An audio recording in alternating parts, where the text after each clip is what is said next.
Hi there, guys.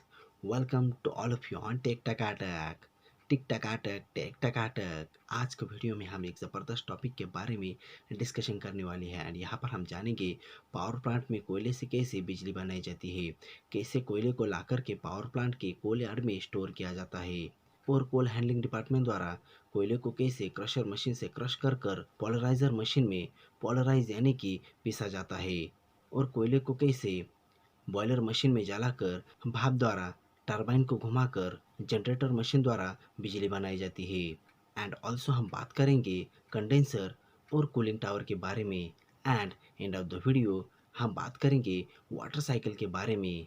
So let's begin.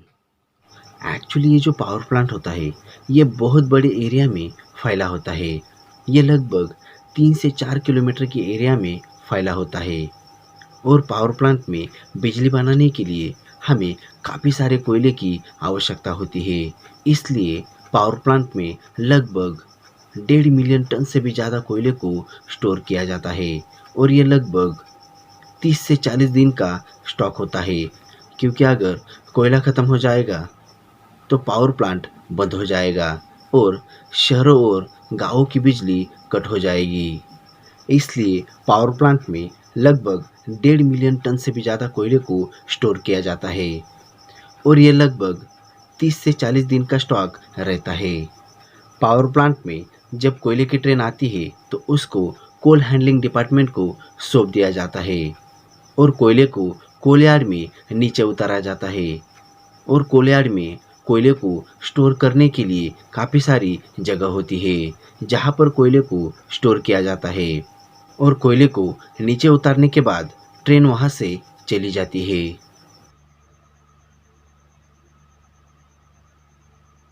Actually power plant में जब कोयले की ट्रेन आती है तो कोयले को ट्रेन से नीचे उतारने के लिए काफ़ी सारे प्रोसेसेस का यूज किया जाता है।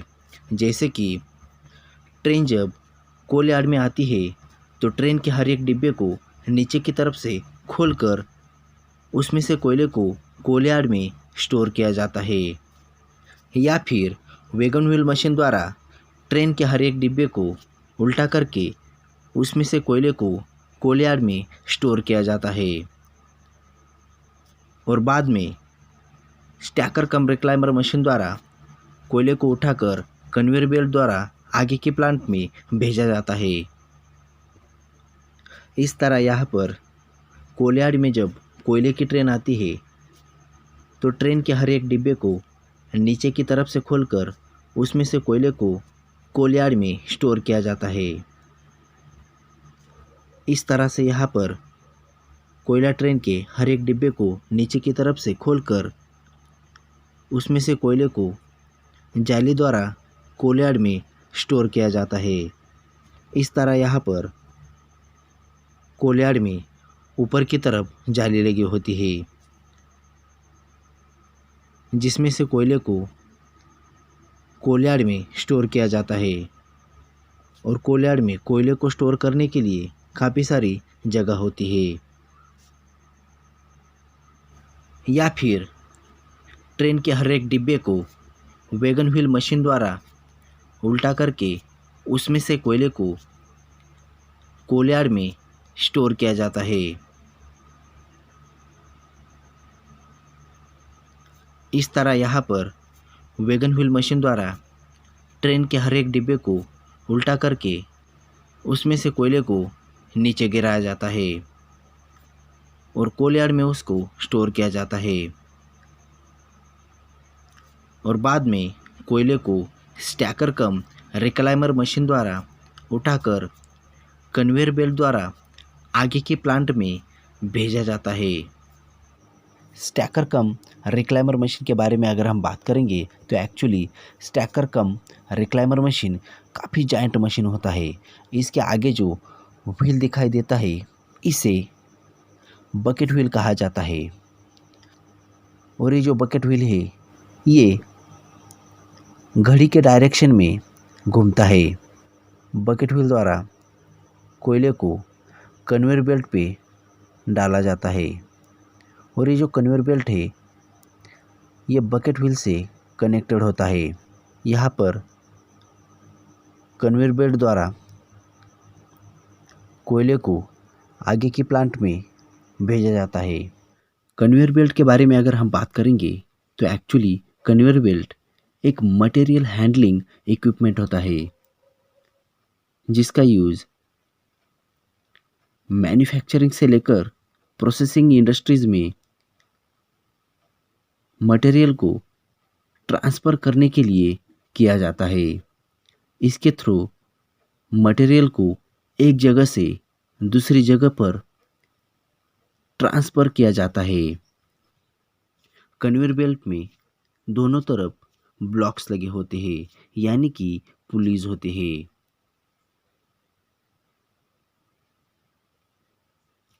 ये पुलीज लगभग 6 टाइप के होते हैं जिस पे कन्वेयर बेल्ट घूमता रहता है। एक्चुअली कन्वेयर बेल्ट पे 6 पुलीज लगे होते हैं। यहाँ पे जो व्हील दिखाई देता है इसे हेड पुली या फिर ड्राइव पुली कहा जाता है। इसके जस्ट नीचे ये जो छोटा पुली है इसे स्नब पुली कहा जाता है। और यहाँ पे ये जो 2 पुलीज है इन्हें टेकअप के बेंड पुलीज कहा जाता है। और इनके जस्ट नीचे जो 4th पुली है इसे टेकअप पुली कहा जाता है। और ये जो टेल में जो व्हील दिखाई देता है इसे टेल पुली कहा जाता है। एंड एक्चुअली हेड पुली पे मोटर फिट होता है और हेड पुली को पावर दिया जाता है जिससे कन्वेयर बेल्ट घूमता है। एंड एक्चुअली छोटे कन्वेयर बेल्ट पे bend pulley and take up pulleys नहीं होते हैं और लंबे कन्वेयर बेल्ट पे ये ज़रूरी होते हैं। एक्चुअली कन्वेयर बेल्ट के थ्रू हम मटेरियल को पावर प्लांट में किसी भी जगह पर ट्रांसफ़र कर सकते हैं यानी कि पावर प्लांट में जितनी भी दूरी पर मटेरियल को कैरी करना है वहाँ तक कन्वेयर बेल्ट द्वारा मटेरियल को कैरी किया जा सकता है। इस तरह यहाँ पर कोयले को उठाकर कन्वेयर बेल्ट द्वारा कोयले को यहाँ पर गिरा दिया जाता है और यहाँ से कोयले को कन्वेयर बेल्ट द्वारा क्रशर मशीन तक लेके जाते हैं जहाँ पर कोयले को क्रश किया जाता है। एक्चुअली जब कोयले को कोयलार में लाया जाता है तो कोयले का आकार एक जैसा नहीं होता, इसलिए कोयले को एक जैसा काटने के लिए कन्वेयर बेल्ट द्वारा क्रशर मशीन में भेजा जाता है। कोयले को क्रश करने के बाद कोयले को बंकर में भेजा जाता है और वॉल्यूम तय करने के बाद कोयले को पोलराइज करने के लिए पोलराइज मशीन में भेजा जाता है। एक्चुअली कोयलार में जब कोयला लाया जाता है तब कोयला काफ़ी गीला और चिपचिपा होता है, इसलिए कोयले को ड्राई करके अच्छी तरह से जलाने के लिए पोलराइज़र मशीन में गर्म हवा डाली जाती है और फिर कोयले को ड्राई करने के बाद ही पीसा जाता है। एक्चुअली पीसने के बाद कोयले की कंबशन एफिशिएंसी काफ़ी ज़्यादा बढ़ जाती है और कोयला अच्छी तरह से जलता है और बाद में कोयले को बॉयलर मशीन में जलाने के लिए भेजा जाता है। बॉयलर मशीन के बारे में अगर हम बात करेंगे तो एक्चुअली बॉयलर मशीन एक तरह का हाई प्रेशर डिवाइस होता है। यहाँ पर ये जो मशीन दिखाई देता है इसे बॉयलर मशीन कहा जाता है। इसमें कोयले को जलाकर भाप बनाई जाती है। इसके बॉटम साइड में ऐश डिस्पोजल के लिए जगह होती है और इसके टॉप साइड में काफ़ी सारे पाइप्स लगे होते हैं। जिनमें पानी भरा होता है और इस पानी के लिए ऊपर की तरफ टंकी लगी होती है, जिसमें से ये पानी पाइपों में भेजा जाता है और इस टंकी से जुड़ा होता है इकोनोमाइज़र, जिसके थ्रू पानी को टंकी में भेजा जाता है। इकोनोमाइज़र के बारे में अगर हम बात करेंगे तो एक्चुअली इकोनोमाइज़र एक तरह का प्रीहीटर होता है और इसको यहाँ पर फिट किया जाता है, जिसमें पानी को उबालने से पहले ही प्रीहीटेड किया जाता है। यानी कि ये प्रीहीटर पानी को पाइपों में जाने से पहले ही प्रीहीटेड करने का काम करता है।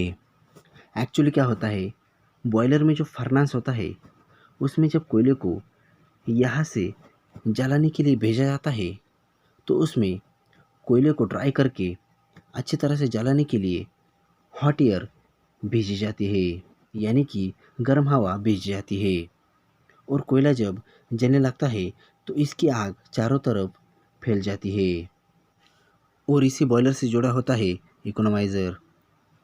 सो एक्चुअली यहाँ पर इकोनोमाइज़र पानी को पाइपों में भेजने से पहले ही प्रीहीटेड करता है और बाद में प्रीहीटेड पानी को बॉयलर में भेजता है। इससे कम कोयले में ही ज़्यादा फ़ायदा होता है। इससे हमारा काफ़ी सारा कोयला बचता है, जिससे हमें इकोनॉमिकली फ़ायदा होता है। सो जब फर्नास में कोयले को जलाया जाता है तो इसकी आग चारों तरफ फैल जाती है और इस आग से पाइपों में भरा हुआ पानी सुपरहीटेड हो जाता है और भाप बनने लगती है। यहाँ पर समझिए एक्चुअली क्या होता है, पोलराइज कोयले को जब फोर्स ड्राफ्ट फैन द्वारा बॉयलर मशीन में जलाने के लिए भेजा जाता है तो कोयले को ड्राई करके अच्छी तरह से जलाने के लिए उसमें गर्म हवा भेजी जाती है।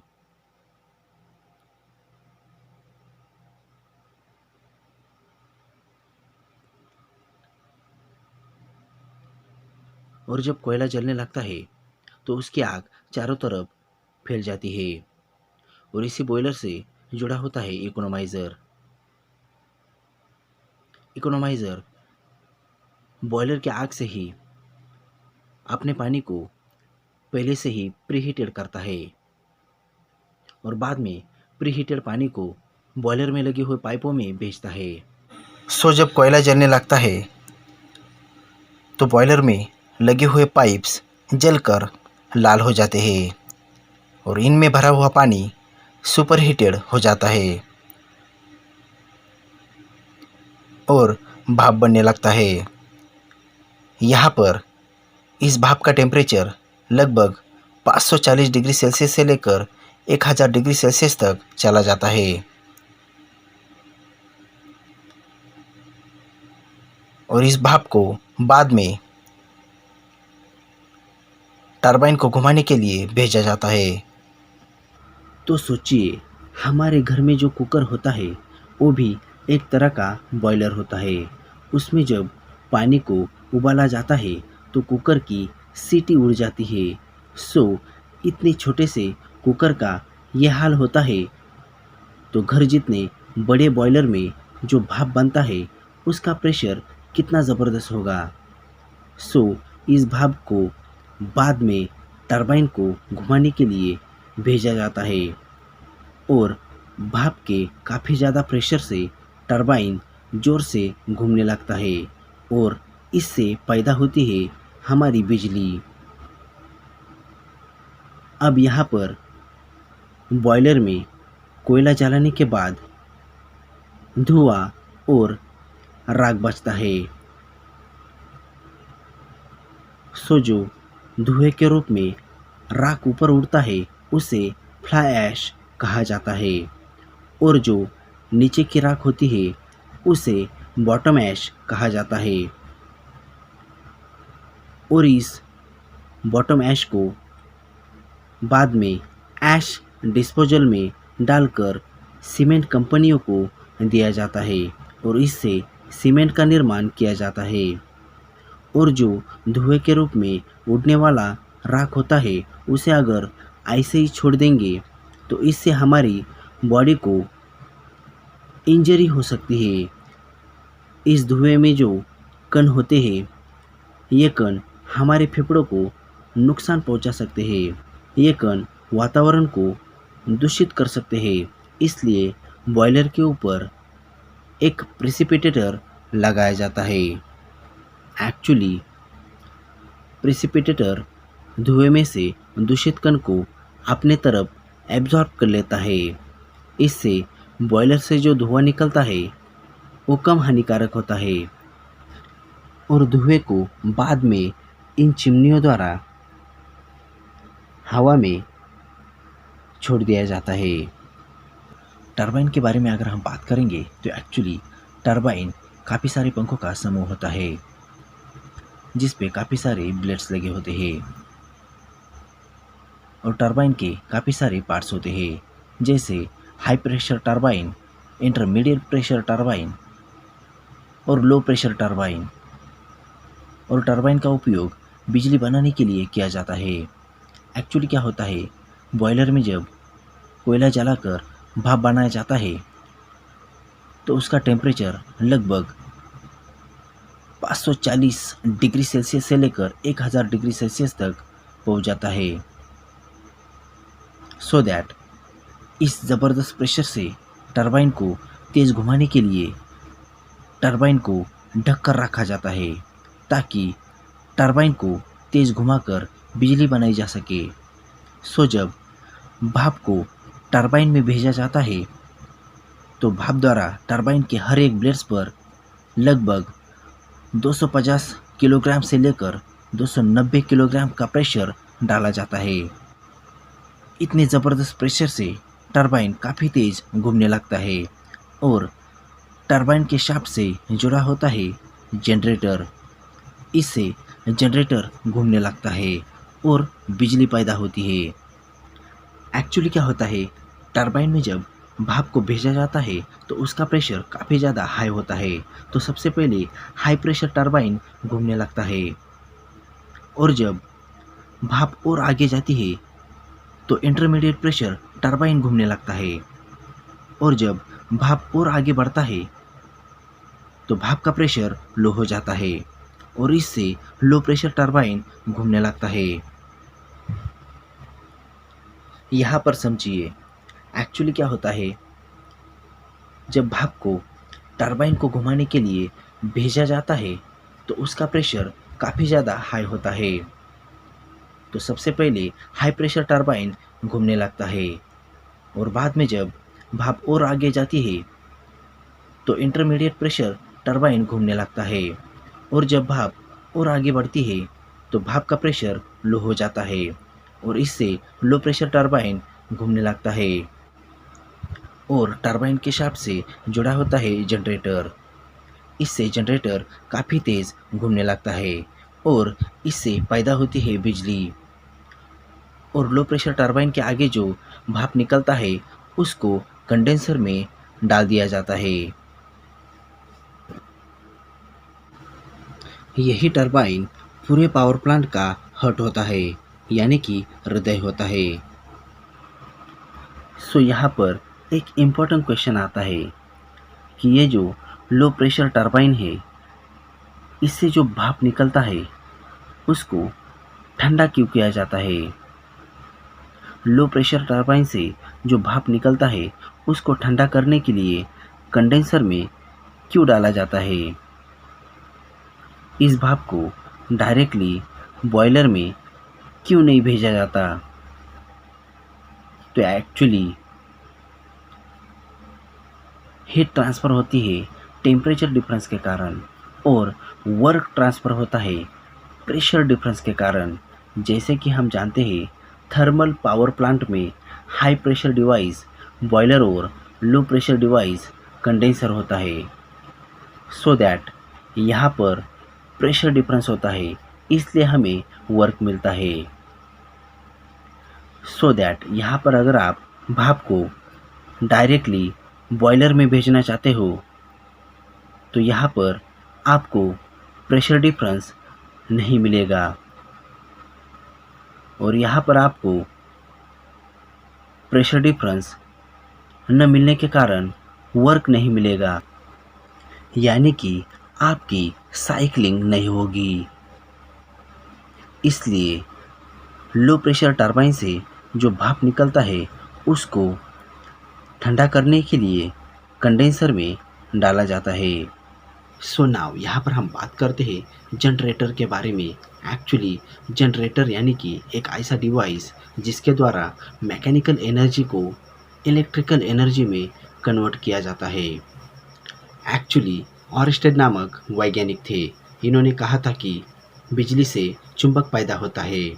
आपने भी देखा होगा कहीं से अगर बिजली जाती है तो उसके आजू बाजू में मैग्नेटिक फील्ड यानी कि चुंबकीय क्षेत्र पैदा हो जाता है, जिसे वर्चुअल कंडक्टर भी कहा जाता है, जो हमें दूर से ही खींच सकता है। तो माइकल फैराडे ने चुंबक से बिजली पैदा होने का सिद्धांत दिया था। एक्चुअली अगर हम दो चुंबकीय पदार्थों के बीच किसी कॉपर की तार को काफ़ी तेज घुमाएंगे तो उस तार में अपने आप बिजली पैदा हो जाएगी। यहाँ पर समझिए एक्चुअली क्या होता है, हर चुंबकीय पदार्थों का अपना एक इस तरह का मैग्नेटिक फील्ड होता है, और इस फील्ड के अंदर अगर हम किसी कॉपर की वायर को या फिर किसी कॉपर की तार को ज़ोर से घुमाएंगे तो उस तार में खुद ब खुद बिजली पैदा हो जाएगी। इसी तरह से अगर हम दो चुंबकीय पदार्थों के बीच किसी कॉइल को ज़ोर से घुमाएंगे तो इससे उन चुंबकीय पदार्थों के चुंबकीय फ्लक्स कटने लगेंगे और इससे उस कॉइल में अपने आप बिजली पैदा हो जाएगी। यहाँ पर समझिए एक्चुअली एसी करंट पैदा करने वाले जनरेटर को अल्टरनेटर कहा जाता है। इसमें एक भाग रुका होता है जिसे स्टेटर कहा जाता है। एक्चुअली इसमें एक को घुमाना पड़ेगा तभी इलेक्ट्रिसिटी जनरेट होगी, सो दैट जो घूमने वाला भाग है उसे रोटर कहा जाता है।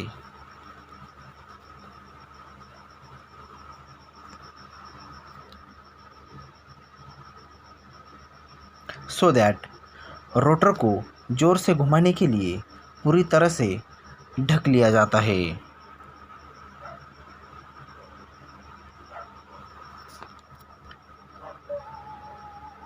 क्योंकि अगर हम रोटर को खुला करके घुमाएंगे तो करंट मारेगा, इसलिए इसको साइड में बॉडी कवर देकर ढक लिया जाता है। और शाफ्ट जो है ये शाफ्ट बॉडी से टच होकर फ्रिक्शन न करे, इसलिए वहाँ पर बियरिंग लगा दिया जाता है।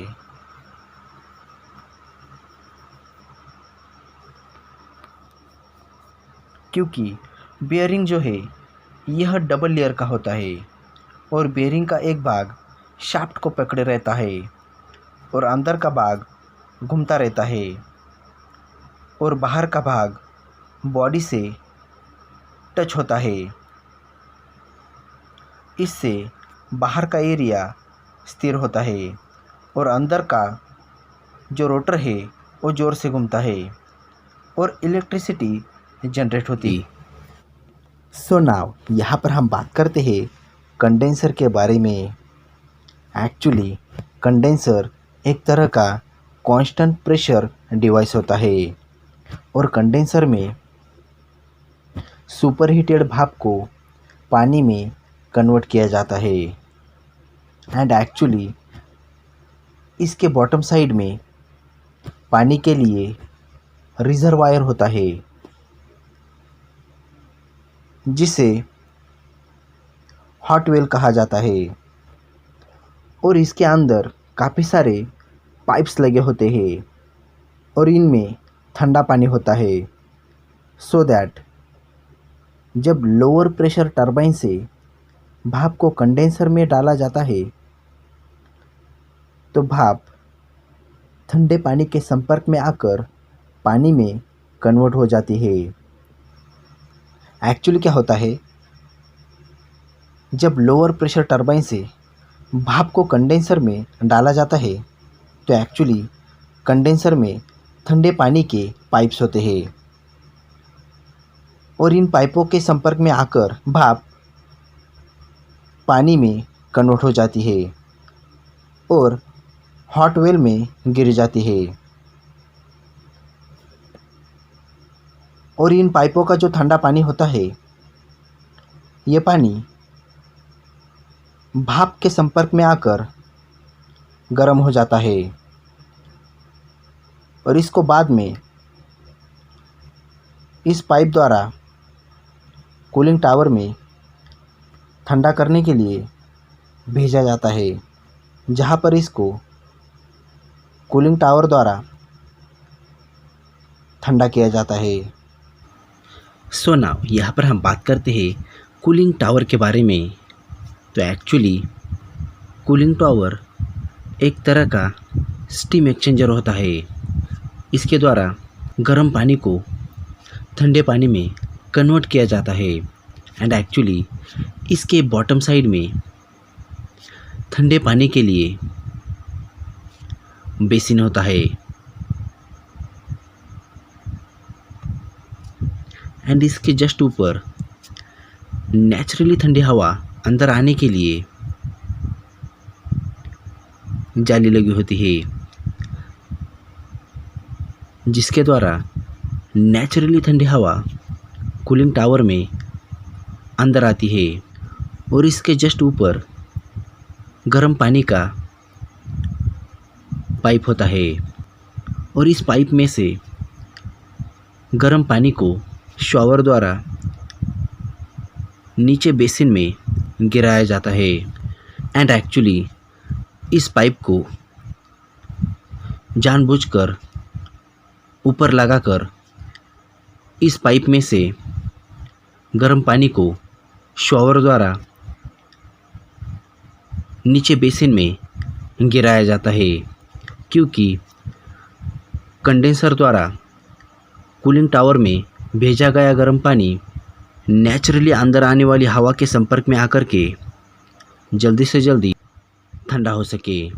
इसलिए इस पाइप को जानबूझकर ऊपर की तरफ लगा दिया जाता है और पानी को शॉवर द्वारा नीचे गिराया जाता है और भाप के जो छोटे छोटे पार्टिकल्स होते हैं वो हवा में उड़ जाते हैं, जो हमें धुएं की तरह दिखाई देते हैं और जो बड़े पार्टिकल्स होते हैं वो ड्रिफ्ट एलिमिनेटर को टकरा के फिर से बेसिन में गिर जाते हैं। इससे पानी का वेस्टेज कम होता है और बेसिन का जो ठंडा पानी होता है उसे रिजर्वायर द्वारा लाया जाता है।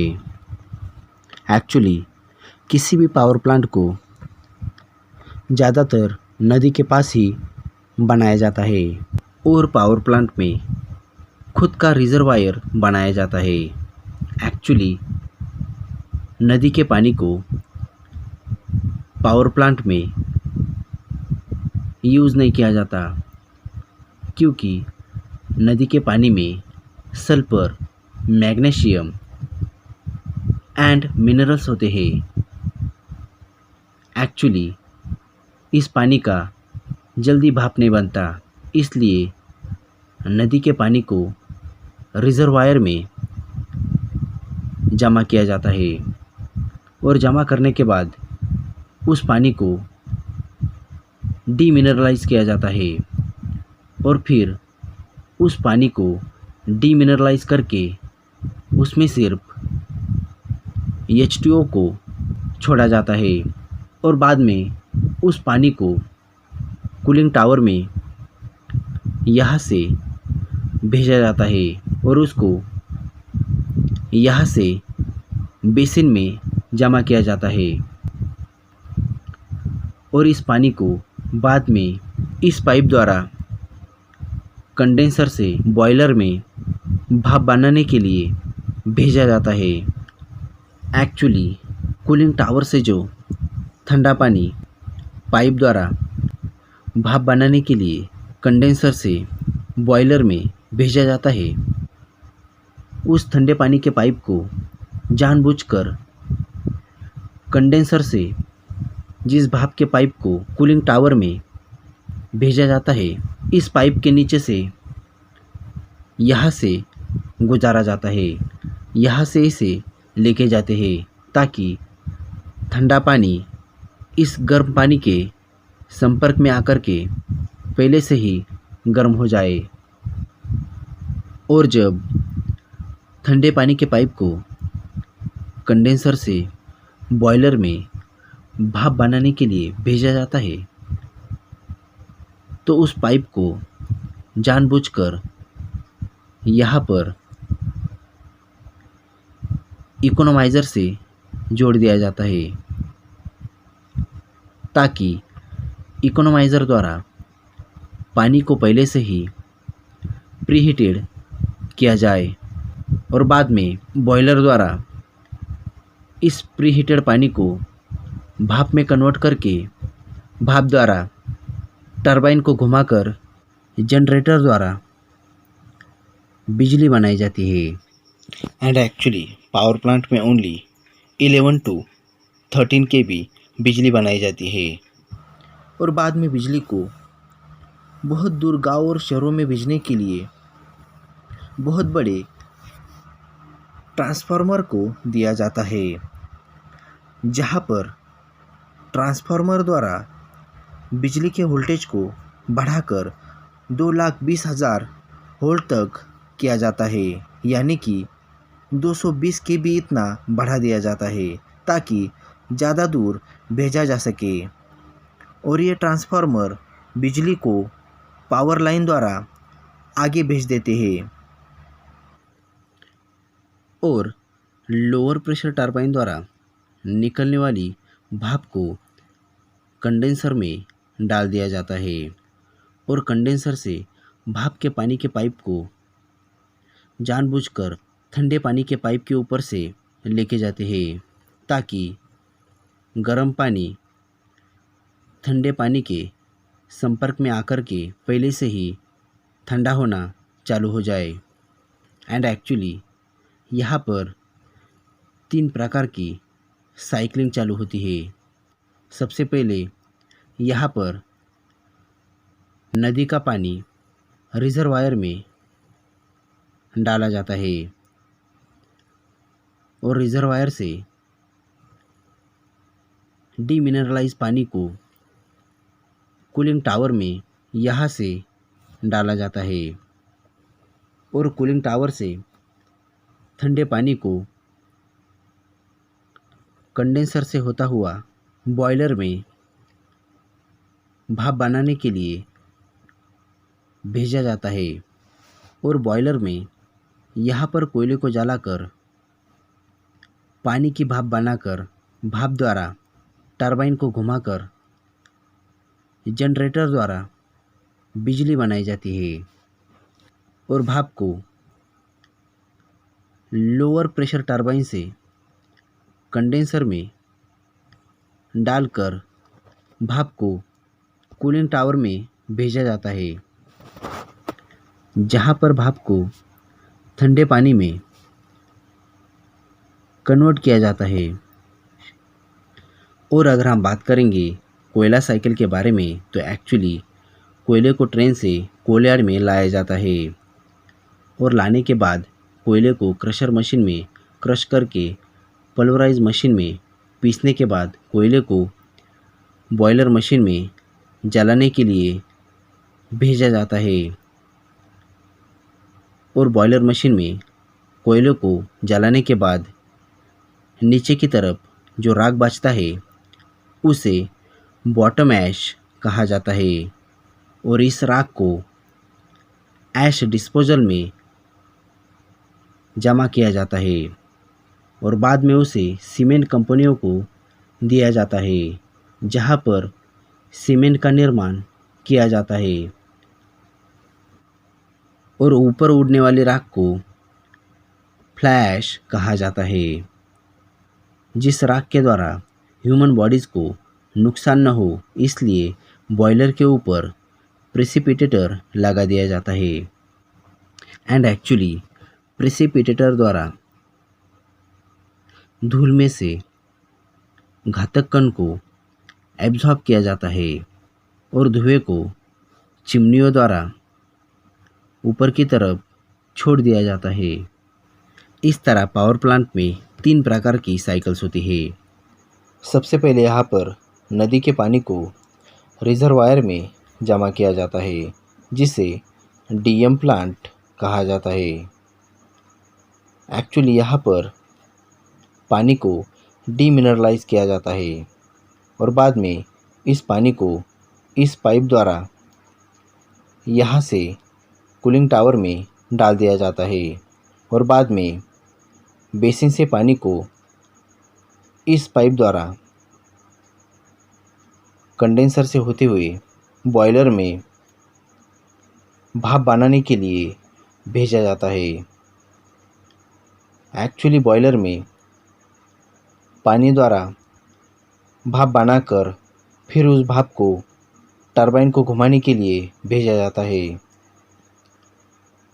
और टरबाइन को घुमाकर जनरेटर द्वारा बिजली बनाई जाती है और बाद में लोअर प्रेशर टरबाइन से निकलने वाली भाप को कंडेंसर में डाला जाता है और कंडेंसर से भाप को इस पाइप द्वारा ठंडा करने के लिए कूलिंग टावर में भेजा जाता है और कूलिंग टावर में भाप को ठंडा करके बेसिन में गिराया जाता है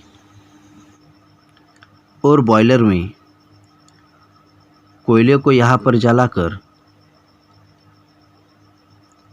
नीचे बचने वाली राख को ऐश डिस्पोजल में डाला जाता है और इस राख को बाद में सीमेंट कंपनियों को दिया जाता है जहाँ पर सीमेंट का निर्माण किया जाता है और ऊपर उड़ने वाली फ्लैश द्वारा ह्यूमन बॉडीज़ को नुकसान न हो इसलिए बॉयलर के ऊपर प्रेसिपिटेटर लगाकर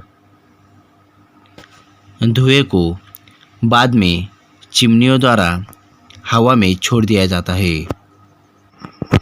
तो यहाँ पर करंट की साइकिलिंग सबसे छोटी होती है। एक्चुअली बॉयलर में पानी द्वारा भाप को बनाकर भाप द्वारा टरबाइन को घुमाकर जनरेटर द्वारा बिजली बनाई जाती है। तो इस तरह से कोयलाघर में वाटर की साइकिलिंग, कोयले की साइकिलिंग एंड करंट की साइकिलिंग होती है जिसके द्वारा बिजली का निर्माण किया जाता है। एंड एक्चुअली पावर प्लांट में सबसे ज़्यादा इम्पोर्टेंट टरबाइन और जनरेटर होता है जिसको घुमाकर बिजली का निर्माण किया जाता है। सो दैट यह थी पूरी जानकारी थर्मल पावर प्लांट के बारे में। वीडियो कैसा लगा आप हमें कमेंट करके बता सकते हो एंड इसके बारे में और भी जानकारी चाहिए होंगी देन इसका लिंक मैंने डिस्क्रिप्शन बॉक्स में दिया हुआ है और अगर आप चाहे देन हमें अदर सोशल मीडिया प्लेटफॉर्म पे भी फॉलो कर सकते हो। एंड अगर आप इस तरह की और भी इंफॉर्मेटिव एंड टेक्निकल वीडियोस को देखना चाहते हो देन ऊपर आई बटन के लिंक पर क्लिक करके आप हमारी और इंफॉर्मेटिव एंड टेक्निकल वीडियोस को यूट्यूब पर देख सकते हो। So thanks for joining me, stay tune with me on tech Takatak, bye bye.